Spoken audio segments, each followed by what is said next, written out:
Ukraine और रूस की जंग को एक तरफ डोनाल्ड ट्रंप टॉमहॉक सप्लाई करके भड़का रहे हैं, पुतिन और ज़ेलेंस्की की दुश्मनी को हाइमार्स वाले लॉन्ग रेंज रॉकेट डालकर खौला रहे हैं। नेटो को F-16 सप्लाई करके रूस को बता रहे हैं कि अब हमला मॉस्को से आगे किया जाएगा। डोनाल्ड ट्रंप ने हर तरह के हथियार ज़ेलेंस्की और उनको बचाने वाले नेटो साथियों को सप्लाई करने शुरू कर दिए हैं। पुतिन को डराने के लिए डोनाल्ड ट्रंप की हर चाल बहुत ज्यादा विध्वंसक है।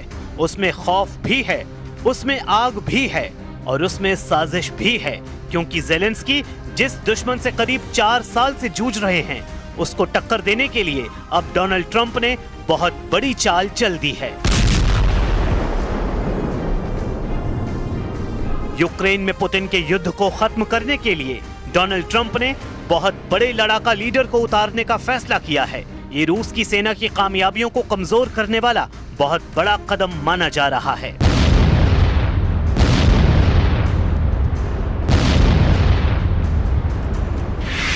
तुर्की के राष्ट्रपति एर्दोआन वो शख्स हैं जो पुतिन की पीठ में बहुत बड़ा छुरा घोंप चुके हैं। सीरिया में जिस तरह से ईरान और रूस समर्थित बशर अल असद की सरकार उखाड़ने में एर्दोआन ने भूमिका निभाई, अब यूक्रेन के युद्ध में वैसी ही साजिश रची जा रही है। रूस इसे साफ साफ देख रहा है, क्योंकि ट्रंप ने कह दिया है कि अब यूक्रेन युद्ध का फैसला एर्दोआन करेंगे। Players, and particularly Erdogan, they also help in the war between Russia and Ukraine. Yeah, Erdogan he's respected by Russia. Ukraine I can't tell you about, but he is respected by Putin. And he's a friend of mine, you can see. Why? I get along with the tough ones. I don't get along with the weak ones. I get along with the tough ones. I don't know what that is, but Erdogan's been great with me. You know, when NATO has a problem with Erdogan, which they often do, they call me to talk to him. And I've never failed in working it out like immediately. Is that right? 25 सितंबर को white house में जब Trump की Erdogan से मुलाकात हुई थी, क्या तभी ट्रंप ने एर्दोआन को युद्ध वाला टेंडर सौंप दिया था? इस मीटिंग में तुर्की और अमेरिका के बीच बहुत सी खुफिया बातें हुई। दोनों के बीच सीरिया पर बात हुई, दोनों के बीच फिलिस्तीन मुद्दे पर बात हुई, दोनों के बीच ईरान और इजराइल के साथ साथ यूक्रेन युद्ध को लेकर भी चर्चा हुई। इस मीटिंग पर पूरी दुनिया में यही कयास लगाए गए कि एर्दोआन अमेरिका की हर बात मानने को राजी हो गए हैं। ट्रंप ने भी इशारा कर दिया कि अब तुर्की को वो हर हथियार मिलेगा जिसकी वो डिमांड कर रहा है। इस फहरिस्त में सबसे आगे नाम F-16 और F-35 का रहा, जिसकी डील को लेकर अमेरिका ने तुर्की पर रोक लगा दी थी, क्योंकि 2019 में तुर्की ने रूस से S-400 सिस्टम को लेकर डील की थी। We do a lot of trade with Turkey, and we're going to continue. We're going to do some additional trade.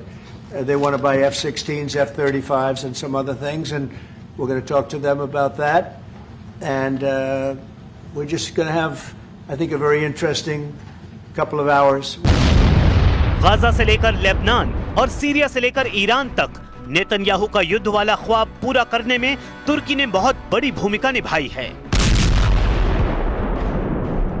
इसकी वजह है ये शख्स, जिसको दुनिया पहले अबू मोहम्मद अल जुलानी के नाम से जानती थी, लेकिन दुनिया में अब ये अहमद अल शरा के नाम से जाना जाता है। जुलानी ने सीरिया में ISIS के आतंकवाद की जड़ें मजबूत की थी। खुद अपने हाथ से पता नहीं कितने मासूम लोगों के सिर धड़ से अलग कर दिए। इसी जुलानी ने 8 दिसंबर 2024 को सीरिया पर कब्जा कर लिया था, क्योंकि उस तख्तापलट में तुर्की और अमेरिका के अलावा इजराइल ने भी जुलानी की मदद की थी। ये बात खुद नेतन्याहू कबूल कर चुके हैं कि उन्होंने सीरिया में बशर अल असद को सत्ता से बेदखल कर दिया। कभी इस शख्स पर अमेरिका ने $1 करोड़ का इनाम रखा था और अब ये सीरिया का राष्ट्रपति बन चुका है। तुर्की का करीबी जुलानी डोनाल्ड ट्रंप सरकार का भी यार बन चुका है। पिछले साल 8 दिसंबर को सीरिया पर कब्जा करने के बाद जुलानी तुर्की और अमेरिका का खासम खास बन चुका है।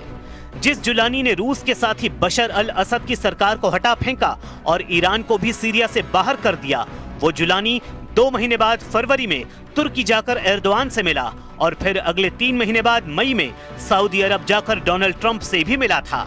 यानी पुतिन के दुश्मन को ट्रंप ने भी सराहा और एर्दोआन का तो ये सबसे पसंदीदा लड़ाका है। अब सवाल है कि यूक्रेन के युद्ध को लेकर एर्दोआन यानी तुर्की ट्रंप को कौन सी सर्विस दे सकता है। ट्रंप का अब एक ही मकसद है, गाजा में युद्ध बंद कराने का ऐलान करके वो पूरी दुनिया का बॉस बनना चाहता है। ऐसा इरादा वो इजराइल की संसद में जाहिर कर चुके हैं जब हमास और इजराइल के बीच युद्ध विराम का ट्रंप इजराइल में ऐलान कर रहे थे। If you think we settled 8 wars in 8 months, I'm now including this one, by the way, if that's okay. They may say, well, that was quick, because yesterday I was saying 7, but now I can say 8. The hostages are back. The hostages are back. 8 युद्ध खत्म कराने का दावा करने वाले Donald Trump Ukraine को लेकर अलग मूड में हैं। यूक्रेन युद्ध रोकने की उनकी ख्वाहिश अभी तक फेल साबित हुई है और अब उनके एक्शन से लगता है कि वो ज़ेलेंस्की और नेटो को पुतिन के खिलाफ भड़काने के लिए किसी भी हद तक जाने के लिए तैयार हैं। पुतिन इस बात से बहुत अच्छी तरह वाकिफ हैं, इसलिए उनकी सेना ने यूक्रेन को जलाने का नया दौर शुरू कर दिया है। ओदेसा से लेकर खार्किव और सुमी से लेकर ज़पोरिजिया तक यूक्रेन ऐसे ही जल रहा है। पुतिन की सेना ने यूक्रेन पर 3.5 साल के युद्ध में सबसे खतरनाक अटैक को अंजाम देना शुरू कर दिया है। रूस इस बार यूक्रेन पर नहीं बल्कि नेटो पर सबसे बड़े हमले के लिए खुद को आजमा रहा है, क्योंकि अमेरिका और नेटो ने भी रूस को दबाने में कोई कसर बाकी नहीं रखी है। ये है पुतिन की यासीन क्लास की पनडुब्बी और ये है पुतिन की ऑस्कर क्लास की पनडुब्बी। दोनों न्यूक्लियर सबमरीन हैं। दोनों डोनाल्ड ट्रंप की उस धमकी का जवाब देने के लिए तैयार जो उन्होंने पुतिन को दी है। दोनों सबमरीन के कमांडर टारगेट सेट करते हैं। ऑर्डर जारी किया जाता है कि दुश्मन को पूरी तरह तबाह कर दो। इसके बाद पूरा क्रू हरकत में आ जाता है क्योंकि मिसाइल लॉन्च होने को तैयार है। प्रशांत महासागर में अलास्का से बहुत करीब ये मिसाइल दागी गई। जाहिर है जवाब डोनाल्ड ट्रंप को दिया जा रहा है। वो इसलिए क्योंकि डोनाल्ड ट्रंप ने भी पुतिन को धमकाने वाली बहुत बड़ी बात कही है। अपने 9 महीने के कार्यकाल में ट्रंप ने वो गलती की है जिसने पुतिन का गुस्सा मिसाइल की रफ्तार से बुलंदी पर पहुंचा दिया है। दोनों तरफ अब परमाणु पनडुब्बी वाला खौफ मंडराने लगा है और फिलहाल इसकी सबसे बड़ी वजह डोनाल्ड ट्रंप बन चुके हैं।